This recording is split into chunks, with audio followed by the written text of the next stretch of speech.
My name is Alara Vance. For as long as I can remember, my world has been stitched together with thread and quiet love.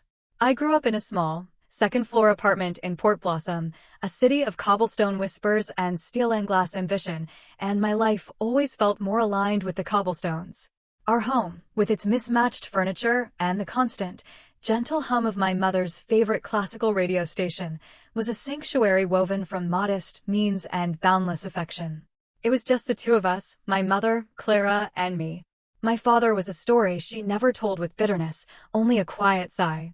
Some hearts aren't made for staying, Alara, she'd say, her hands busy with mending or baking. It's not a failing, just a fact. And so, I grew up understanding that love was not about grand pronouncements, but about the steady, reliable presence of someone who chose to stay. Clara worked as a librarian at the city's oldest public library, a place that smelled of aging paper and floor wax. She moved through the world with a gentle deliberateness, a caution born from the congenital heart condition she'd managed her entire life. It was a quiet fragility that shaped our days. I learned to read her fatigue in the slight slump of her shoulders, to hear her shortness of breath as a signal to take the heavier grocery bag. Her heart, she explained once, was like a vintage clock. It kept beautiful time, but you had to be careful not to wind it too tight. The doctors had warned her against pregnancy, but she'd smiled when she told me that. "You were the one thing I was willing to be reckless for," she'd whispered, tucking a stray piece of hair behind my ear. My bravest, most beautiful choice. Because of her, I learned independence as a second language. While other children's afternoons were filled with playdates, mine were filled with purpose, learning to cook simple meals, mastering the laundry, and, most importantly, discovering the magic of her old sewing machine.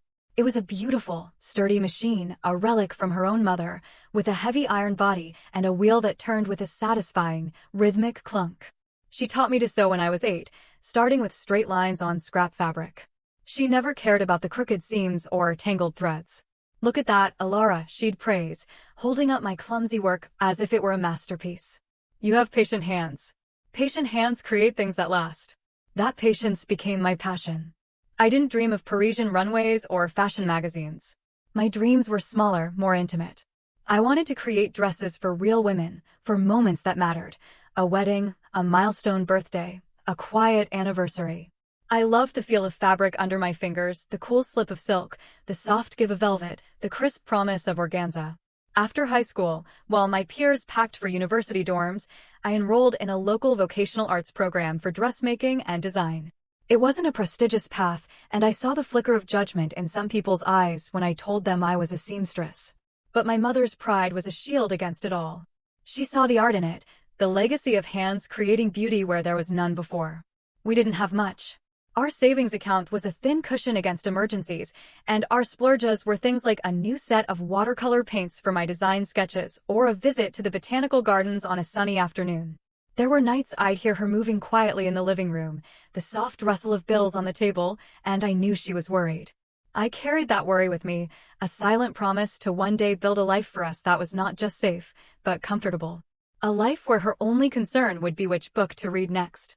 That promise was the fuel for my long hours, my meticulous work, my quiet ambition. Meeting Julian Croft felt like the first sign that my promise might finally be within reach. He saw my work not as a quaint hobby, but as a talent. He saw me, or so I believed, as someone special. That's why, when he invited me to his family's estate for dinner, a wave of hope washed over me, so bright and blinding that I didn't see the tide that was about to pull me under. My mother, ever the optimist, saw it as a fairy tale beginning. She knew nothing of the world I was about to step into, a world where my quiet life and my patient hands would be measured and found wanting. And I, wanting so desperately to believe in the fairy tale, walked straight into the storm. The first time I met Julian Croft, it was at a small gallery opening downtown. My friend Maya, a painter with a spirit as vibrant as her canvases, had dragged me there. "You need to get out of that studio, Alara," she'd insisted. "There's a world beyond thread and needles." I had worn a simple emerald green dress I'd made myself, feeling like a wildflower in a greenhouse of orchids. The air was thick with the scent of wine and intellectual chatter, and I was just about to retreat to a quiet corner when he approached me. He wasn't loud or imposing like the other men in bespoke suits. There was a polish to him, yes, in his perfectly tailored jacket, the expensive watch on his wrist, but his smile was disarmingly gentle. "That dress is a work of art," he'd said, his eyes genuinely appreciative. "Did you find it in a vintage shop?" A warm flush crept up my neck. "I made it," I admitted, expecting the usual polite but dismissive nod. Instead, his eyes lit up. "You're kidding. That's incredible. The craftsmanship is perfect." We spent the rest of the evening talking, tucked away from the crowd. He was a recent business school graduate, poised to join his father's sprawling investment firm, Croft and Sons. He spoke of his future with an easy certainty, as if the path had been paved for him in gold from birth. But when he listened to me talk about my work, about the joy of transforming a bolt of fabric into something that could make a woman feel beautiful, he seemed genuinely fascinated. He didn't make me feel small. He made me feel seen. Our courtship was a whirlwind of experiences I'd only ever read about. He took me to restaurants where the menus didn't have prices, to sailing trips on the bay where the wind whipped my hair and I felt, for a moment, like I was part of his effortless world. He loved my quiet life, or at least, he seemed to. He'd come over to my small apartment, stepping carefully around the dressmaker's dummy in the living room, and praise my simple, home-cooked dinners as a welcome relief from the endless galas and formal events his family attended. For nearly a year, I lived in this beautiful, fragile bubble. I fell in love not just with Julian, but with the idea of who we were together, the high-powered heir and the humble artist, a modern-day fairy tale. But there were signs, small fissures in the foundation that I chose to ignore. He never introduced me to his friends from his world, only to his more bohemian acquaintances. When I asked about his parents, he would grow vague. "They're very private," he'd say with a wave of his hand. "A bit old-fashioned. We'll do the family thing eventually." I clung to that word, eventually, polishing it like a precious stone. I imagined winning them over with my sincerity and my talent, proving that my worth wasn't measured by my bank account or my family name.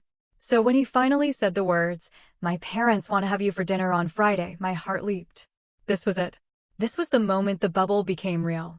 I told my mother, and her face broke into a radiant smile. "Oh, Alara," she'd said, her eyes shining. "I knew he was a good one. Just be yourself, sweetheart. They'll love you as much as he does." I spent the week in a state of nervous excitement. I decided to make a new dress for the occasion, a simple, elegant sheath of dusty blue silk that I thought looked sophisticated but not ostentatious. I poured every ounce of my skill into it, each stitch a prayer for acceptance. I wanted to walk into their home not just as Julian's girlfriend, but as Alara Vance, a woman who, despite her simple origins, had something unique and valuable to offer. I was so focused on the impression I would make that I never stopped to consider the impression they might leave on me. Friday arrived with a persistent, moody drizzle that clung to the city like a damp wool coat. Julian was held up in a meeting, so he'd arranged for a car to pick me up. As I waited by the curb, the sleek black sedan felt like a spaceship arriving to transport me to another planet. The journey took me out of the familiar, cozy streets of my neighborhood and into the winding, wooded lanes of the city's most affluent district, a place called Osprey Ridge. The houses grew larger, set back from the road behind imposing gates and ancient trees, until we finally pulled up to the Croft estate. It wasn't a house, it was an institution. A sprawling stone manor that looked less like a home and more like a museum, with perfectly manicured lawns that seemed to stretch for miles, even in the gray, misty light. A uniformed butler opened the door before I even had a chance to ring the bell, his expression as impassive as the marble floor of the grand foyer. The air inside was still and cool, scented with something faint and floral, like potpourri that had lost its conviction. A massive, curving staircase swept upwards into the shadows, and the silence was so profound that I could hear the nervous beat of my own heart. Julian met me at the bottom of the stairs, looking impossibly handsome in a dark sweater and trousers. He gave me a quick, almost formal kiss on the cheek. "You look beautiful, Alara," he whispered, his voice a little tight. "Come on, they're in the drawing room." He led me into a room that was a study in beige and gold. Everything was perfectly placed, from the silk-upholstered sofas to the art on the walls, which looked more like investments than objects of passion. His father, Richard Croft, rose from a wing-back chair. He was a tall man with silver hair and eyes the color of a winter sky. His handshake was firm and brief. "Miss Vance," he said, his tone polite but devoid of warmth. His mother, Eleanor, remained seated. She was impeccably dressed in cream-colored cashmere, a string of pearls at her throat. She surveyed me from head to toe, a faint, unreadable smile playing on her lips. Julian has told us so much about you, she said, though her tone suggested she hadn't believed a word of it. I smoothed down my dress, the blue silk suddenly feeling too simple, too homemade.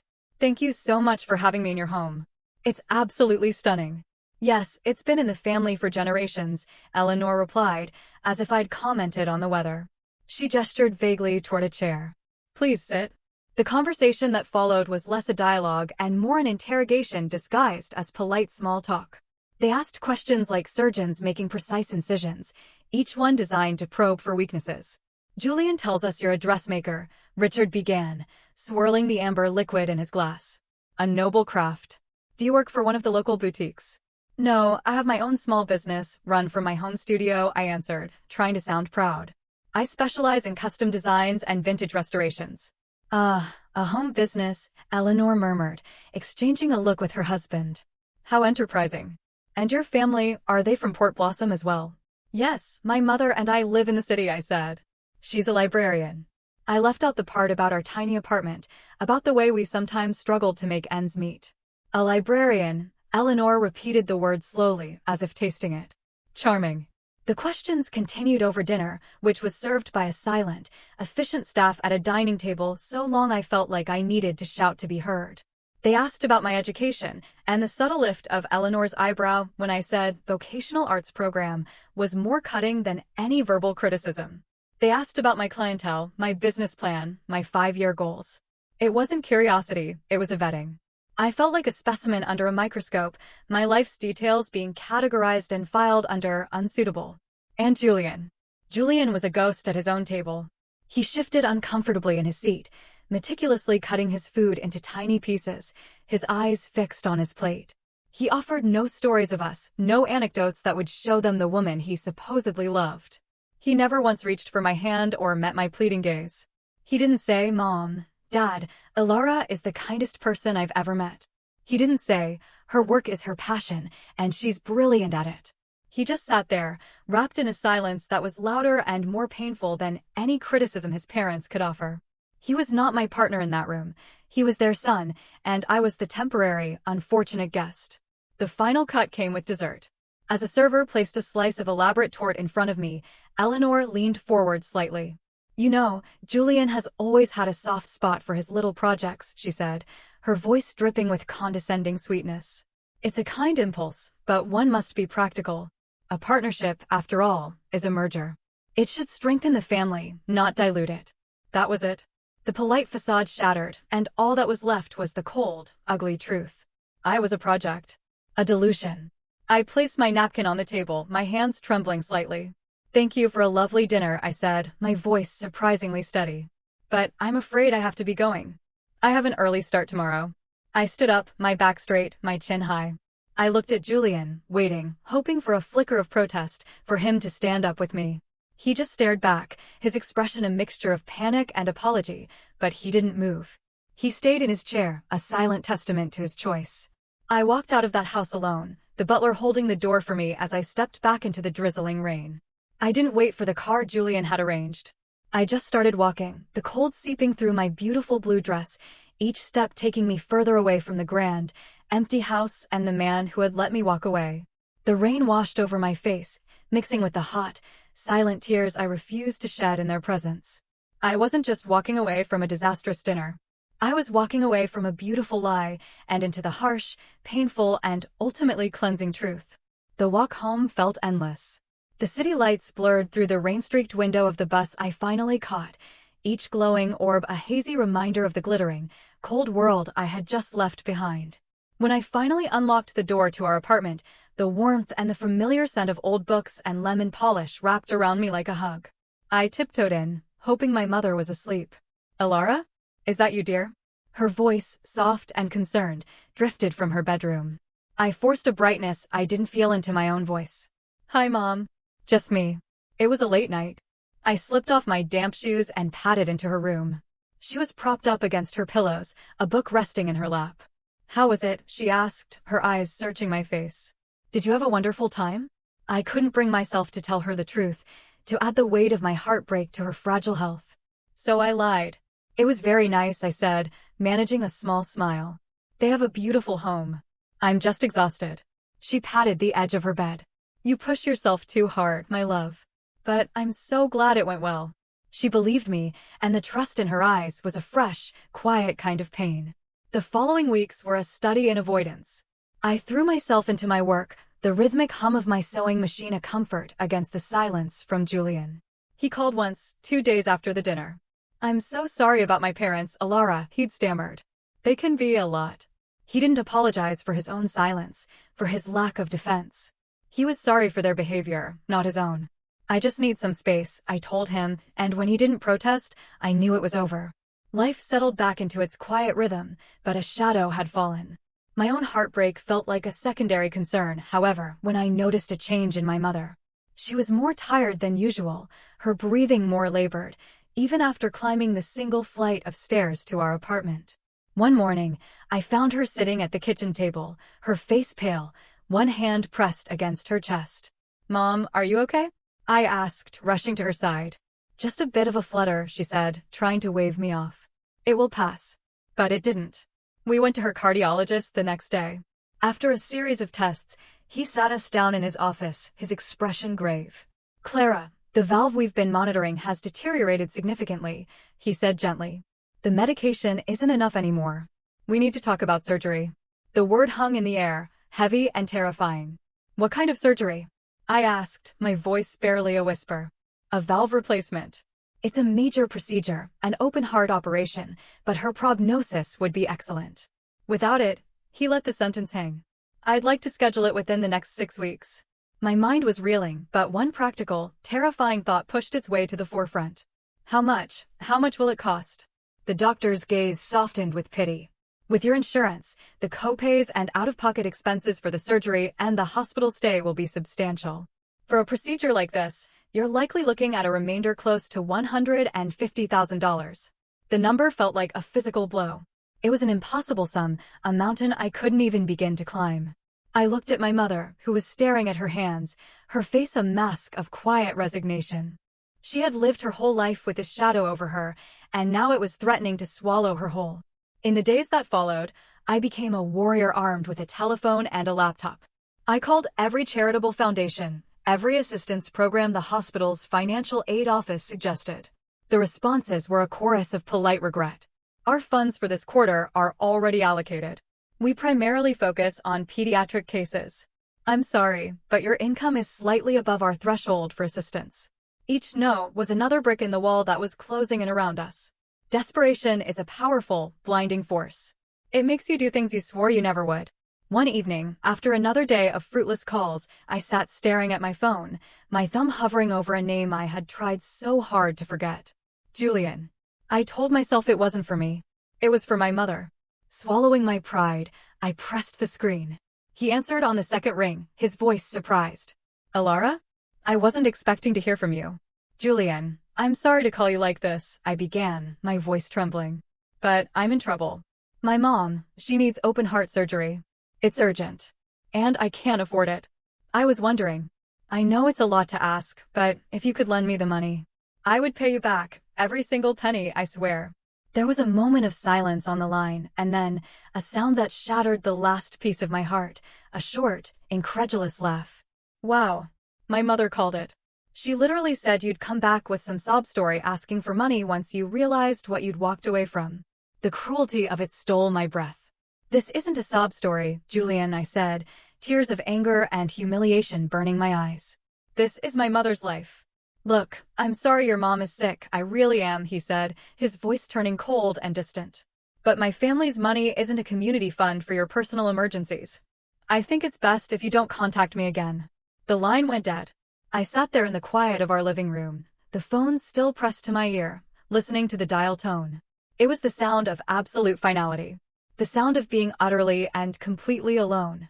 The world had presented me with an impossible choice, find a miracle or watch the person I loved most in the world fade away.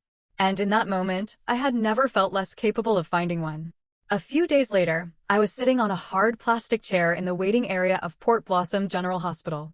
My mother was undergoing another round of preoperative tests, procedures we had to pay for out of pocket with the last of our meager savings, even though the surgery itself remained an impossible dream. The air smelled of antiseptic and anxiety.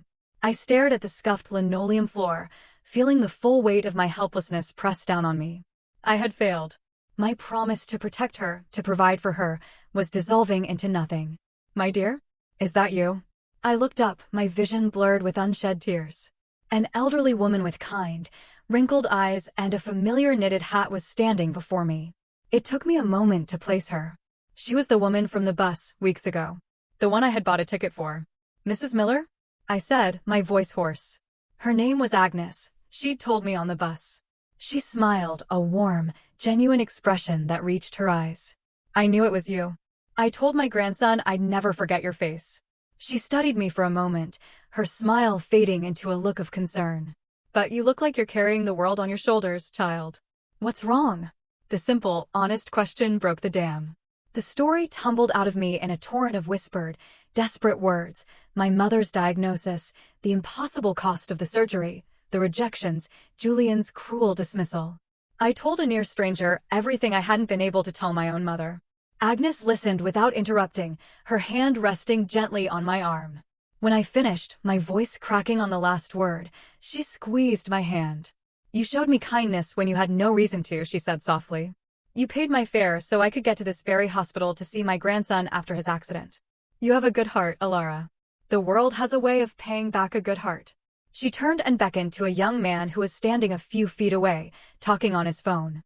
"Leo, come here." The man ended his call and walked over. He had the same kind eyes as his grandmother and a quiet, steady presence that was instantly calming. "Grandma, is everything okay?"